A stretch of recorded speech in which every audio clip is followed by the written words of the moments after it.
जय दोस्तों, वंदे मातरम। आज हम बात करेंगे उत्तर प्रदेश के आने वाले इलेक्शन के बारे में। क्या वहां का ताजा सर्वे जो हो रहा है हर एक कंपनियों के द्वारा, क्या वहां का विवरण बताया जा रहा है। अब भाइयों, बंगाल के चुनाव का रिजल्ट जो है 4 मई को आ गया। शुभेंदु अधिकारी वहां का मुख्यमंत्री जो है घोषित हो गया। लेकिन इससे सबसे ज्यादा आहत जो है अखिलेश यादव को है। लेकिन अखिलेश यादव ने अपनी स्थिति मजबूत करने के लिए ममता बनर्जी से मिलने के बाद आके यहाँ पे उत्तर प्रदेश के अंदर काम शुरू कर दिया है। लेकिन भाइयों, बात आ जाती है कि बंगाल चुनाव से क्या हुआ। फर्स्ट इफेक्ट पड़ा है कि जो बीजेपी का एगेंस्ट था उत्तर प्रदेश के अंदर, उसका कहीं ना कहीं मनोबल गिरा हुआ है। मनोबल थोड़ा सा नहीं गिरा हुआ है, थोड़ा ज्यादा ही गिर गया है। मतलब एक दूसरे से बात करने में, सोचने पे मजबूर कर दिया है कि बंगाल में देखो इतनी ज्यादा सीट से जीत गया है। बीजेपी के कुछ ऐसे हैं जिसके कि ट्विटर में ट्वीट आना बहुत ज्यादा शुरू भी हो गया है। लेकिन वहीं अगर हम देखें, अगर हम पश्चिम उत्तर प्रदेश जाते हैं, वहां गुज्जर समाज जो है वो इस बार लग रहा है कि अखिलेश यादव के समर्थन में सबसे ज्यादा खड़े हैं। सभी के सभी वोटर नहीं होते हैं, लेकिन 60 से 70% जो है वो लग रहा है कि इस बार अखिलेश यादव के समर्थन में खड़े हैं। वहीं दूसरी तरफ जो है नगीना से सांसद चंद्रशेखर रावत का जो झुकाव है वो सपा की तरफ तो है, लेकिन उसका जो मैंडेट है वो कहीं ना कहीं मायावती को तोड़ रहा है। मायावती की तरफ जो दलित वोटर था उसको धीरे धीरे शिफ्ट जो है वो चंद्रशेखर रावण की तरफ होते नजर आ रहा है। लेकिन चंद्रशेखर रावण का जो पार्टी है, कहीं कहीं वो उसका एमएलए ऐसा भी है जो कि सभी वर्गों को लेके चल रहा है और अपनी जीत भी दर्ज कराने में सक्षम है।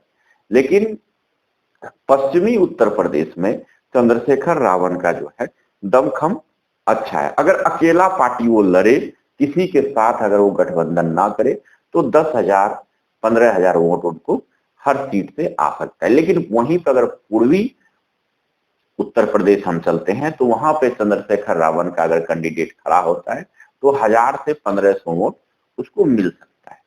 लेकिन आपको लग रहा होगा कि सपा की तरफ झुकाव है चंद्रशेखर रावण का, लेकिन नहीं। अगर गठबंधन का अगर बात आती है तो वहां पे चंद्रशेखर रावण जो है बीजेपी के साथ गठबंधन करेगा, क्योंकि चंद्रशेखर रावण के ऊपर इतने ज्यादा केस होते जा रहे हैं जिसमें कि सुप्रीम कोर्ट से भी उनको राहत नहीं मिल रहा है। उनका तो एमपी एमएलए कोर्ट में ही चलता है, लेकिन सुप्रीम कोर्ट सबसे बड़ा होता है तो वहां पे भी केस का सुनवाई होता है। तो सुप्रीम कोर्ट से जो राहत नहीं मिला है, इस सब कारण से उनकी संसदीय भी जा सकती है अगर बीजेपी चाह ले तो उन्हें चंद्रशेखर रावण को जो है अपना सजा माफ कराने के लिए या अपनी जो है संसदीय बचाने के लिए, पार्टी को बचाने के लिए बीजेपी से ही गठबंधन उसको करना पड़ेगा। ये तो चलिए चंद्रशेखर रावण का हो गया। दूसरे तब क्या है, यादव समाज जो है और कुछ दलित वोटर वो जो है सपा की तरफ जाते हुए दिख रहा है। और सपा की तरफ जो है अखिलेश यादव, आज कुछ दिन पहले आपने देखा होगा परशुराम जयंती था, उसमें उन्होंने इतने ज्यादा ट्वीट किए हैं कि जो ब्राह्मण समाज जो कि बहुत ज्यादा दमखम रखते हैं वहां पे उत्तर प्रदेश के अंदर, उनका जो युवा चेहरा है, जैसे 18 से लेकर 30 साल का जो उम्र का लड़का है, उन पे बहुत ज्यादा इफेक्ट डालता है। यहां तक कि अखिलेश यादव अपने आईटी सेल के द्वारा और खुद भी ये दिखाना चाह रहे हैं कि जब जब मुलायम सिंह यादव की सरकार थी तो उस टाइम पे परशुराम जयंती पे 2 दिन का अवकाश दिया जाता था, और हमारी अगर सरकार बनती है तो हम 2 दिन का अवकाश परशुराम जयंती पे घोषित करेंगे। ये सब लगे हुए हैं जमीनी हकीकत ये है, और जमीन पे इनके कार्यकर्ता काम कर रहे हैं। वहीं दूसरे तरफ ब्राह्मण का जो वोट है वहां पे, और खासकर अगर उसके साथ सवर्ण का वोट हम मिला दें तो वो धीरे धीरे क्या है सपा मतलब अखिलेश यादव की तरफ और कुछ जो है मायावती की तरफ खिसकते जा रहा है। जबकि सवर्ण का कहा जाता था कि कोर वोटर है वो बीजेपी का, लेकिन ये हो इसलिए रहा है यूजीसी के कारण। एक गलती बीजेपी का बहुत बड़ा मुद्दा साबित हो गया है और बीजेपी इसको और सही करने के बजाय धीरे धीरे वो गर्त में जाते जा रहा है। क्योंकि जो बीच में आया था फूले का जो प्रेम था, जबकि फूले क्रिश्चियन बन गया था और उनके खुद के परिवार जो महाराष्ट्र में है उन्होंने उनको अपने परिवार से निष्कासित कर दिया था, क्योंकि वो अंग्रेज के दबाव में आके और अय्याशी के कारण वो बन गया था ईसाई और हिंदू के ऊपर ऊपर बहुत टारगेट करता था और हिंदू के देवी देवताओं को गंदा गंदा गाली देता था। आज भी जब फूले प्रेम आया बीजेपी का सामने तो उस टाइम पे भी उनका परिवार जो है सामने आके बताया था कि हमने उसको निष्कासित कर दिया है, उनके ऊपर आप राजनीति ना करें। तो इस सब कारण से भी कुछ सवर्ण वोट जो है और मेन फैक्टर यूजीसी है जिसने कि सवर्ण के जो जवान जवान वोटर हैं उनके ऊपर बहुत ज्यादा आघात किया है। तो ये सारे जो हैं अखिलेश यादव और कुछ जो है मायावती की तरफ शिफ्ट हो रहे हैं। अगर बाय चांस हाँ ये चीज मानना पड़ेगा कि योगी जी का लॉ एंड ऑर्डर इसका तो लोहा सब मानता है, चाहे कोई भी कास्ट हो कोई भी जाति हो, ये सब लोहा मानता है कि योगी जी का लॉ एंड ऑर्डर और जो यूपी का विकास हुआ है वो बहुत अच्छा हुआ है और उसकी गति भी इतनी अच्छी थी कि बहुत ज्यादा। लेकिन योगी जी को भी कहीं ना कहीं अगर डेंट पहुंचाया है तो मोदी और अमित शाह का जो टीम है उन्होंने योगी जी को कहीं ना कहीं नीचा जरूर दिखाया है। योगी जी जो खुल के काम करना चाहते थे वो कहीं ना कहीं केंद्रीय नेतृत्व ने नहीं करने दिया। इस कारण से भी कुछ वर्ग ऐसे हैं कि जो चाह रहा है कि हम बीजेपी को तो हराते हैं लेकिन योगी को जिताने की कोशिश कर रहा है। लेकिन यहाँ पे क्या हुआ है, मुस्लिम का एक मत वोट जो है सपा की तरफ जाते दिख रहा है और यादव तो उनके साथ है ही। तो यूजीसी के कारण ब्राह्मण और कुछ सवर्ण वोटर, पूरे सवर्ण वोटर जो है दोनों मायावती और अखिलेश यादव की तरफ शिफ्ट होता नजर आ रहा है।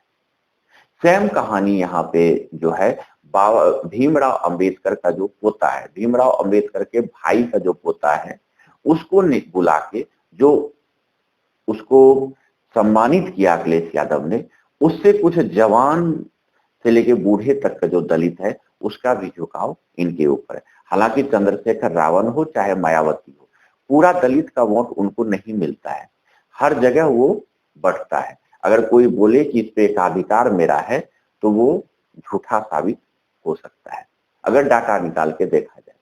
तो यहाँ पे क्या है, बीजेपी को उत्तर प्रदेश के अंदर बहुत ज्यादा मेहनत करने की इस बार जरूरत पड़ेगा। अगर आप बोलोगे कि बंगाल के चुनाव में तो बीजेपी ने बाजी मार लिया, बंगाल की चुनाव में क्या था कि एक तो हिंदुत्व के नाम पे वहां पे पूरा वोटिंग हुआ और दूसरा सिर्फ एक मोटो था वहां पे कि ममता बनर्जी को हटाना है चाहे अगला पार्टी कोई भी हो।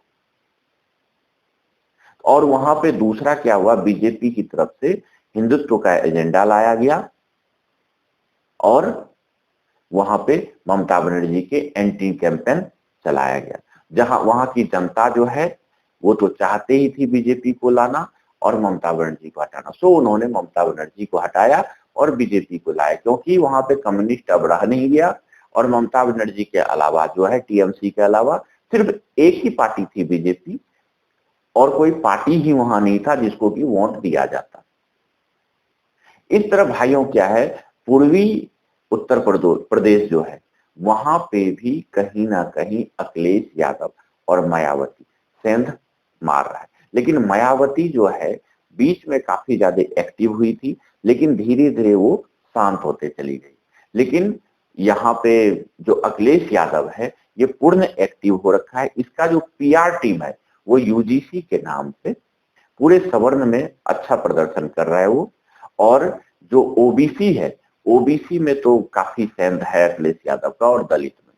अगर ये सब आ जाता, अगर काम कर जाता है और बीजेपी सही समय पे अपनी स्थिति नहीं सुधारता है, तो कहीं ना कहीं बीजेपी को उत्तर प्रदेश में इस बार क्षति पहुंच सकता है। अगर समय रहते बीजेपी अपने किए हुए गलतियों को सुधार लेता है और सवर्ण को मनाने में पास हो जाता है, तो वो उनकी जीत फिर से हो सकती है उत्तर प्रदेश में। योगी जी फिर से मुख्यमंत्री वहां पे बन सकते हैं।